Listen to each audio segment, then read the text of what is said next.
Hi everyone, welcome to the latest edition of Bespoke Office Hours. We're coming at you from Kelly J. Kelly, founder of Jet Girl Gallery and Jet Girl Media, from her wonderful apartment here in San Francisco.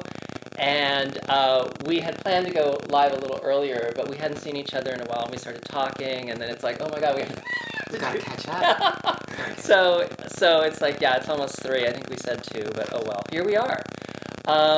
So I'm going to let Kelly just basically kind of start based on some of the things we discussed. The intro to Jet Girl Gallery, what it is, where it went, where it is, and the evolution of her brand. Yeah. Over to you. Okay, thanks for having me, James, here at Office Hours. And basically, Jet Girl Gallery. Oh, wait, hold on. What is this? Oh, do we want to talk about it? Yeah, well, we could, yeah, okay. This is really cool. So well, anyway. what I'm holding here is a...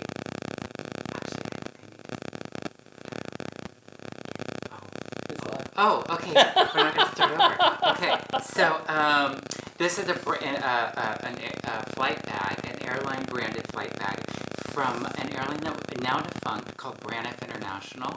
God rest their soul. They started in the 1940s and ended in 1982. Bankruptcy. They were one of the first big airlines that closed down.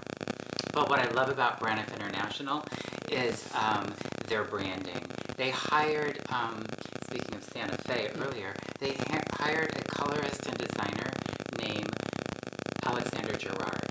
And Alexander Gerard was a textile maker and colorist and designer, and he was commissioned to rebrand Braniff International, which kind of had a Pepsi Cola look to its planes in the 50s. All of a sudden, 1965, out comes Alexander Gerard, and he used bold, daring colors and painted the entire fleet of airplanes a different color, and the fleet was known as the Jelly Bean Fleet.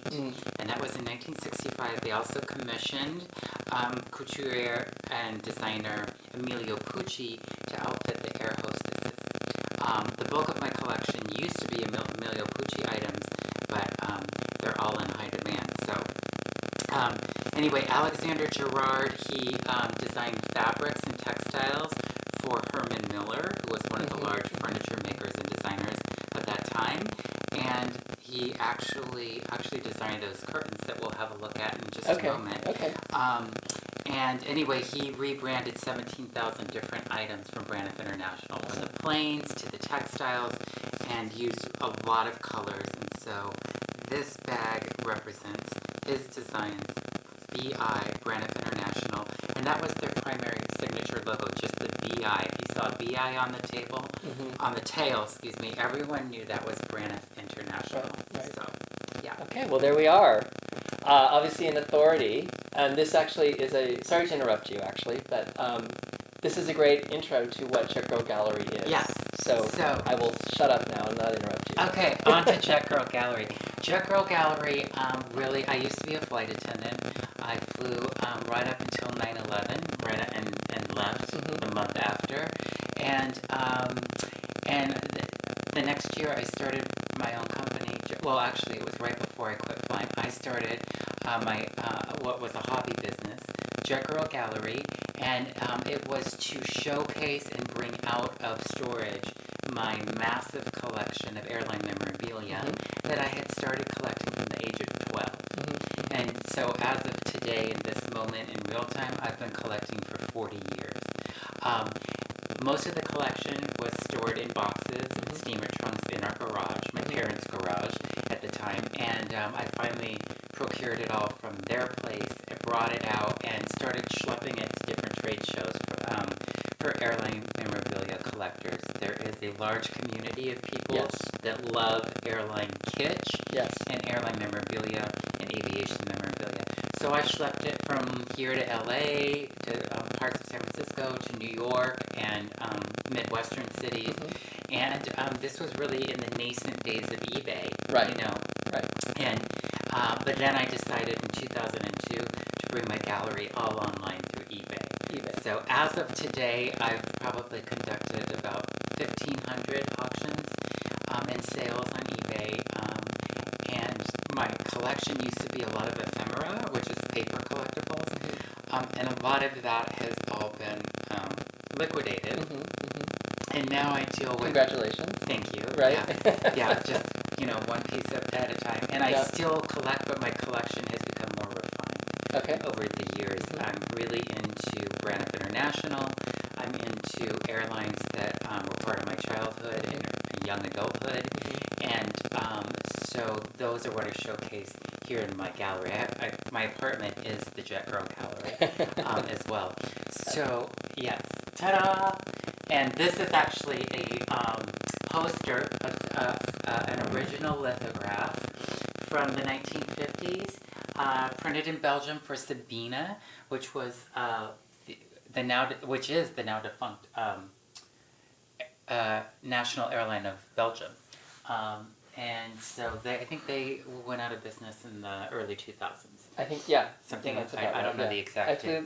I flew them in the late 90s. In the late 90s. Yeah, So Sabena had a route called Route of the Cathedrals, and that stained glass image that is on the poster was actually sort of the prototype of the window in Chartres in France. Really? The big cathedral. Okay. And it says the Route of the Cathedrals, Sabena World Airlines. All right. And I loved Sabena Airlines because they called their hostesses on the ground Lady Sabena. Oh, right. Yeah. Okay. So, cool. Anyway, Lady Sabena lives large and looms large in my living room. See, a wealth of knowledge. and Kelly is my aviation geek touchstone in terms of, and when I met you, which Kelly will help explain, it was kind of like, I didn't know that there was another person like this who really loved airline stuff like I did. I used to write to travel agents and to airlines when I was a little kid, like in the early 70s, and I would love to go to India, or I'd love to go to Britain or Italy, and Air India, Alitalia, British Airways would send me these packages full of like airplanes, the swag. It was crazy. So all these things, of course, I no longer have, and I could, it's really quite sad because obviously there's a lot of value, and Kelly will discuss why, what this memorabilia, what these objects hold, and why they have value, and how Kelly has built her business, her brand around them, but also what she traffics in, which I think is inspiration, storytelling, and she'll get into that in a much more articulate way than I am right now. But so why don't we talk about? Well, we met in Craigslist. We met on Craigslist. Yes. So it's a thing. It's a thing. It was a thing. To be. Yeah. Right. So we met in the early 2000s. I was just starting my MBA work, and we realized that we had a common interest in travel. And then it kind of went from there in terms of our friendship. But I think, why are we small business allies? Why do we small business allies? Well, I think that we discussed this, but ostensibly we both, it has to do with centering the customer and putting customer service and the needs of the customer, not just the needs, but even exceeding the needs of a customer, putting that at the forefront. And we both tailor our brand to a niche market. And for me, not everybody in America and their grandmother collects airline memorabilia, but there is a niche market, and I've been able to identify and fulfill that market need as you have with bespoke branding. And and the other thing is, I would say that when people ask me what I'm really selling, and I think this is a commonality that we've discussed, is we're selling a story. Right. We're shaping a story. Every object that I curate and sell, I always bless it and send it off to with blessings that it will go to a good home and will be as appreciated and coveted as it was for me. And so one of the things about that is we cater to a niche market and a discerning and I think our customers are discerning. Yeah. Okay. So I'll say that, and then I'll also say ostensibly, I know that you do storytelling and take a company's help shape the message. Sure, absolutely. And then give it exposure. And I think that our companies are very similar in that I do the same thing. And when people ask me what I'm really selling, ostensibly I am selling nostalgia, and I'm selling entertainment, because nobody needs a piece of airline memorabilia to stay alive as part of their daily needs, but they do need food, shelter, and clothing. Yes. And so airline memorabilia and the objects, they appeal to the emotions of a person. Sure. And I feel like I'm selling a connection. I'm selling someone's connection to memory. Sure. I am curating and offering items that elicit travel stories from someone's childhood or early adulthood, or they hold the memory. Exactly. It triggers the memory. It triggers the memory, Right. and typically when it involves travel, often it was very good memories. Sure. It's about, if I have this item, there's something I'm going to feel better. Not to say that in consumer culture we need to be sold things to feel better, but sometimes it's, like I said, the feeling of nostalgia. Right. From like the first family vacation, the first airplane ride, the first time maybe going away to college on your flight. So all of these air travel experiences, people hold dear, and so I have the airline memorabilia and swag to match those experiences. I will come back with a given client. I'm trying to create an emotional connection between what my client does and an audience. Yes. So I'm trying to find that story. I'm trying to find the reality of who this client is, what they do, and make people care, or at least bring out those reasons that they should care about this person or this product. Typically, my clients are people who are doing good in the world, I guess generally speaking. I'm probably not the guy that's going to help you market or brand a widget or a thing, unless that thing is doing something worthwhile in the world. It just seems to be what my client list looks like. And I think in the same way, your market, people have passion and interest and all the things that you just discussed.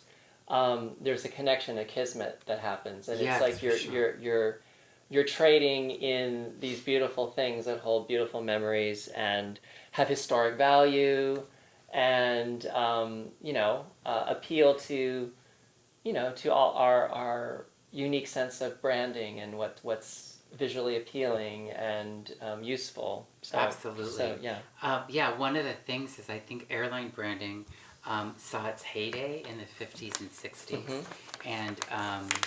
and airlines commissioned designers and they commissioned designers to make over their brand. They paid a lot of money to branding companies.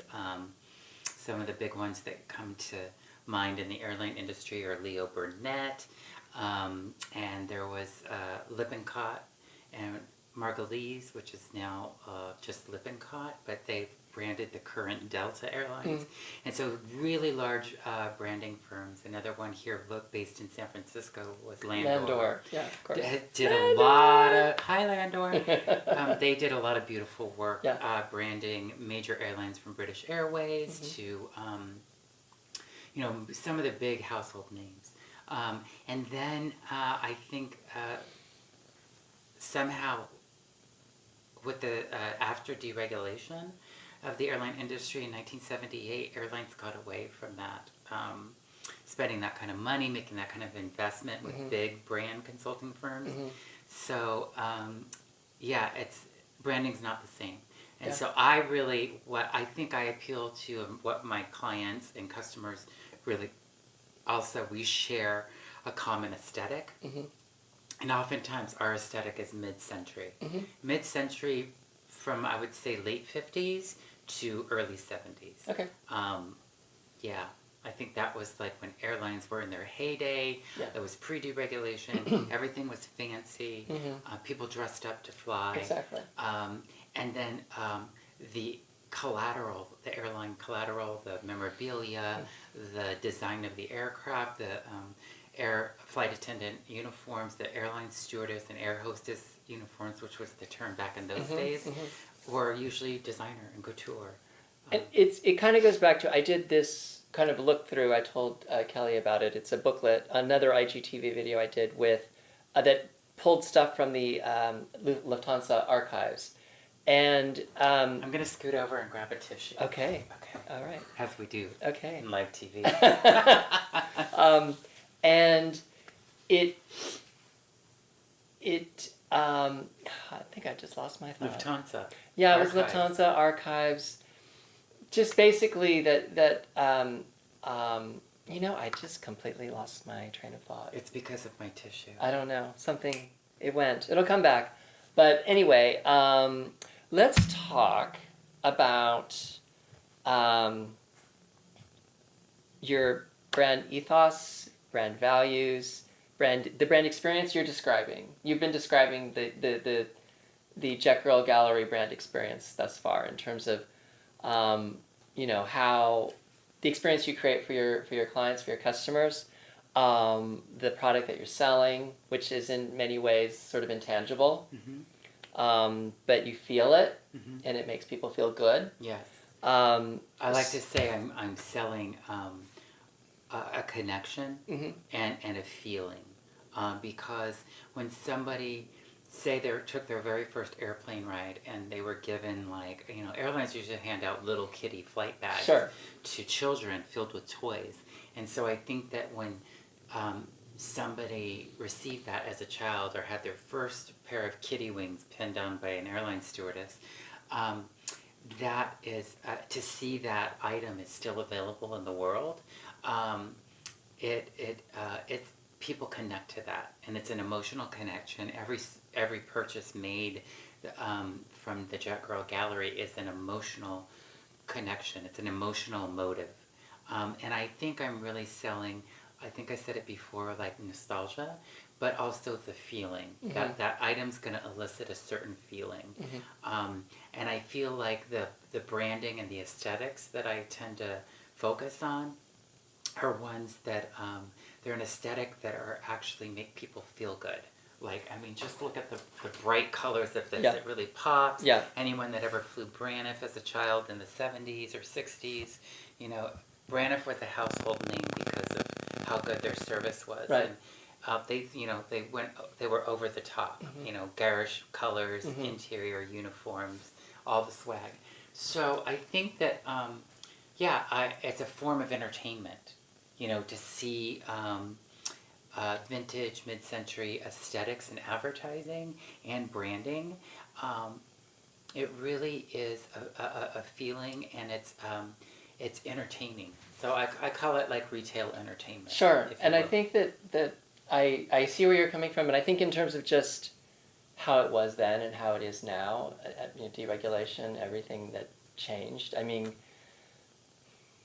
I think the focus now on brand experience isn't so much these things that you would have, or it's hassle-free. It's hassle-free, or it's super luxury. Yes.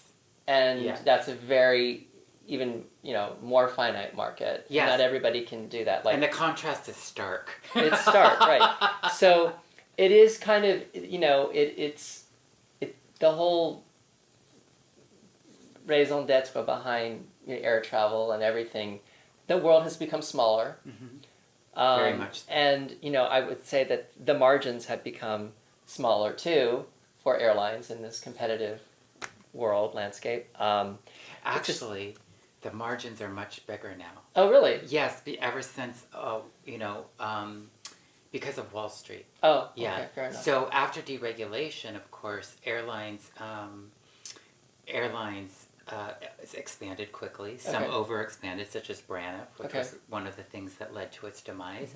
But the margins nowadays airlines have become very efficient. Most of the airlines in operation today in the U.S., the big boys, each one of them has used bankruptcy courts to restructure itself and cut costs. So now it's not uncommon to see airlines making $1 billion a quarter.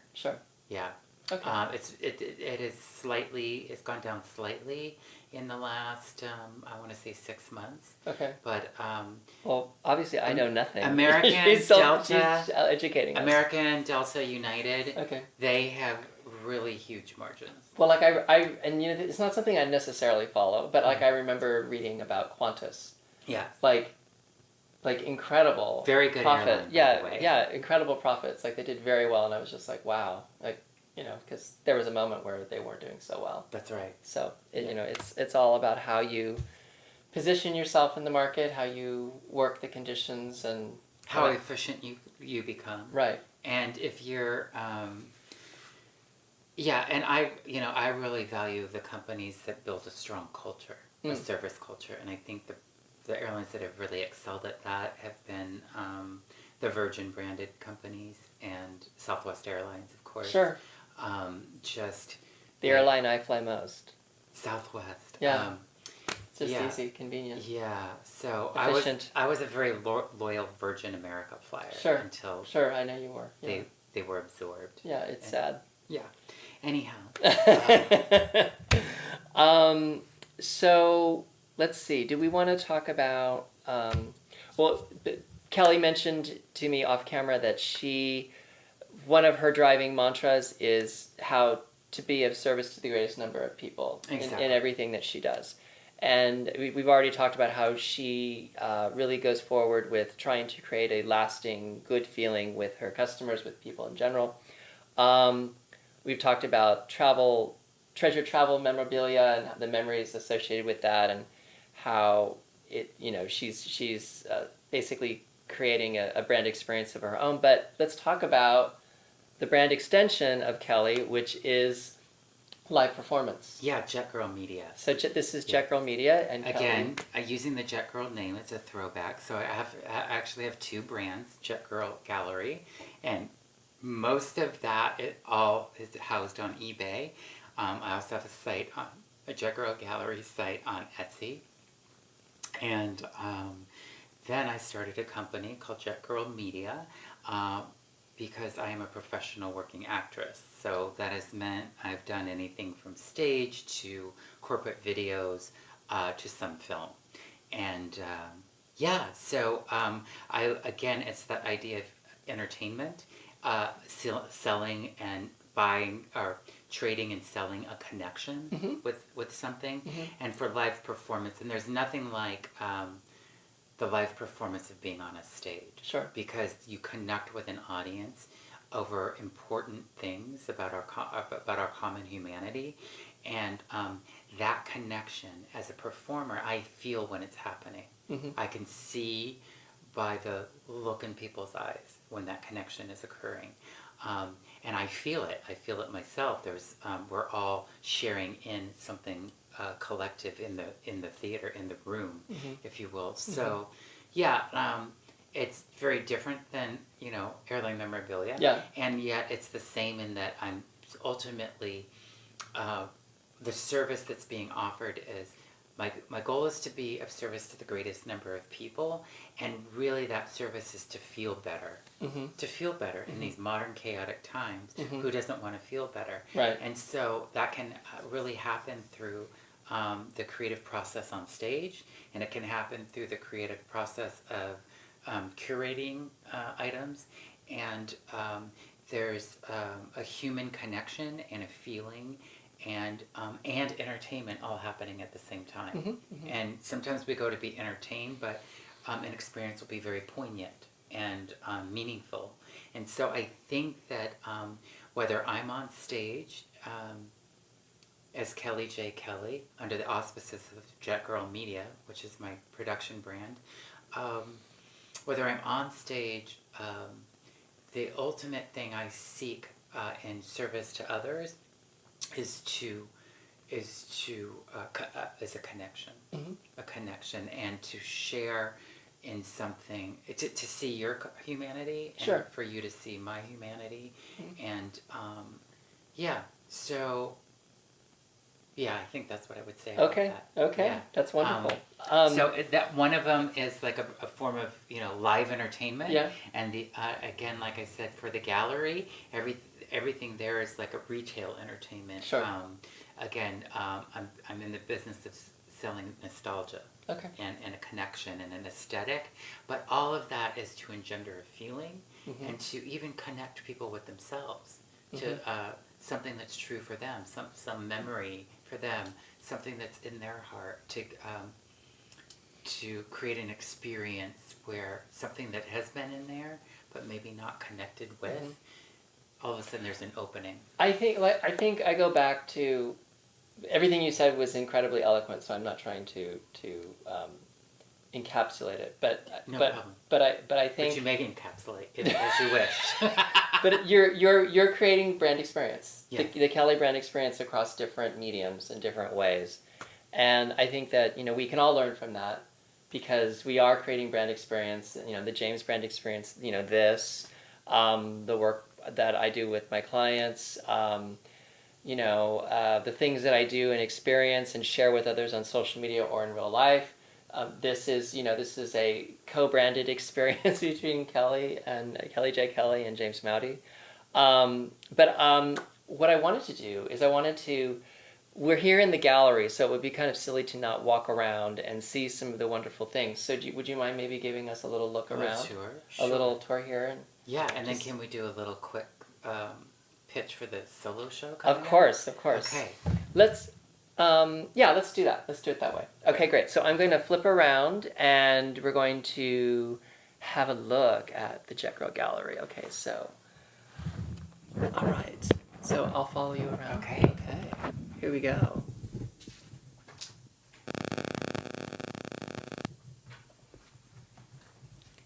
Okay, here we go. Here in the gallery,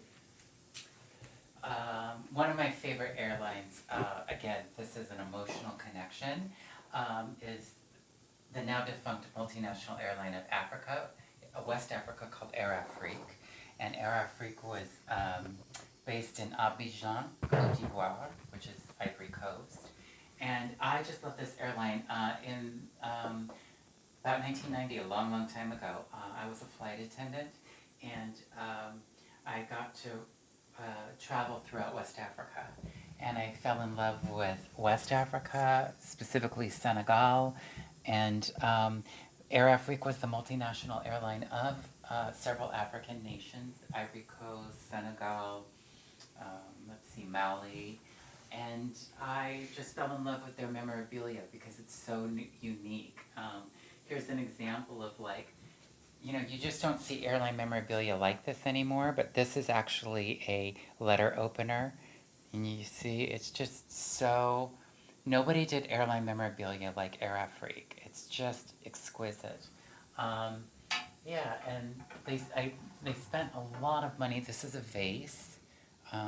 There you can see the logo and the branding, and then, symbols of the region that they were established in and where they operated. So I just love Air Afrique memorabilia. This is a Douglas DC-8. The Douglas DC-8 is a long gone plane, but was launched in 1959, and was the mainstay of the Air Afrique fleet in the 1970s. And they just did everything well, from their matches to, this is a bottle opener.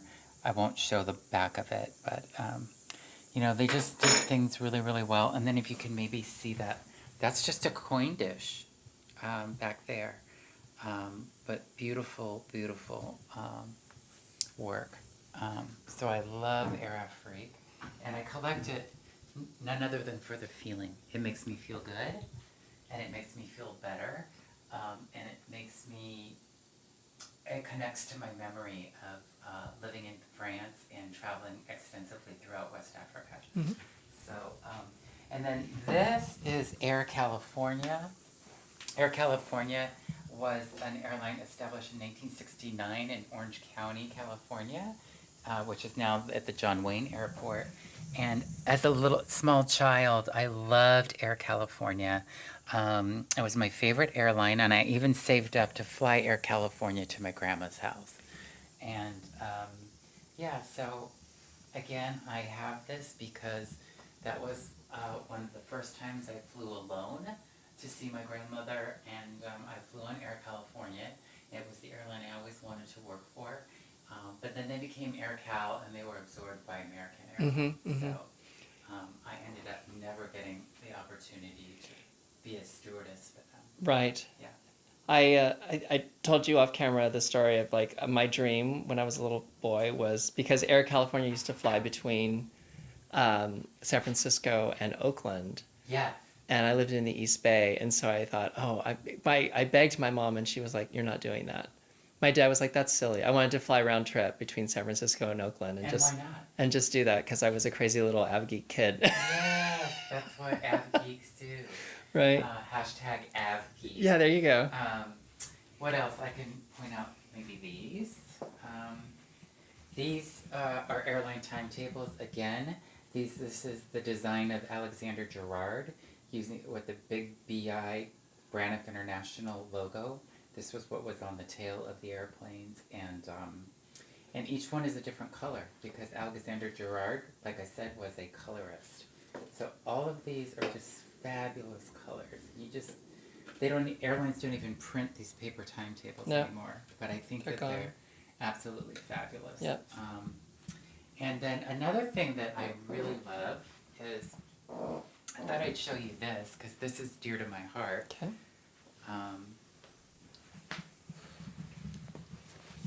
But this says United Airlines Hawaiian Flight Kit, and this kit was in the seat pocket of the Boeing Stratocruiser, which was a 4-engine double-decker plane. I guess today it would be the equivalent of your A380 jet. Sure. And anyway, and United flew them exclusively to Hawaii from San Francisco and Los Angeles. And I'm going to pull everything out. But this would be at every seat. And here's the route map. You can see they flew San Francisco and LA to Hawaii. It's as far west as United flew at the time. And this kit is from 1951. And it says, plan your United mainliner getaway to Hawaii, Yosemite, the Golden West, or Yellowstone. And so they gave you the airline timetable, and then a visitor's guide to, this is air cargo, if you needed to ship something cargo, and then this is a map of the Hawaiian Islands and things to see, and an advertisement for Hawaiian Airlines, which was the feeder airline at the time. And then like a Honolulu guide, and every single person got this. And then a letter from the president to our patrons. We wish to serve you to the best of our ability. If we succeed or fail in our endeavors, you are the first to become aware of it. Your comments will be appreciated and will receive my personal attention. That's from the director of passenger service. And then like this little amenities for baby, on a Stratocruiser. They had things like a banquet for the baby, baby food, a bassinet, and of course the airline stewardess would always heat the bottle. So I just love this. I love the aesthetic. It's very mid-century. There's a baggage label. Wow. That everyone got to. It's kind of advertising for United, and then a little notepad to make notes, and then on board everyone had some stationery, and this is just beautiful. Aboard a United Airlines Hawaiian mainliner, and then the postcards, and this is what the airplane looked like, and that's it flying over Diamond Head. Wonderful. The Stratocruiser. There's Waikiki Beach. This was the lower deck where they had a cold luncheon buffet. And back in the day, United hired stewards. This was long before you saw stewards on airplanes, typically. And they only hired them from Hawaii. And the stewards flew this route only. Okay. Yeah. United's original. And that was what the inside of the cabin would look like on the main deck. Yeah. Wow. So I just really That's amazing. love this. Yeah. I could also show you maybe the suitcase. Oh yeah. Okay. That's kind of fun. Okay.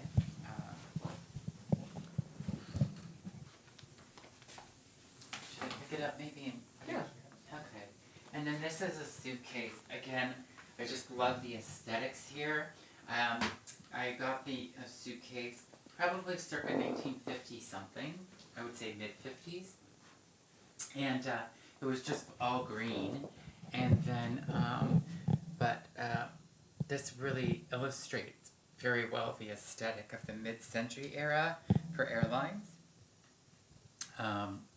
Continental, colonial.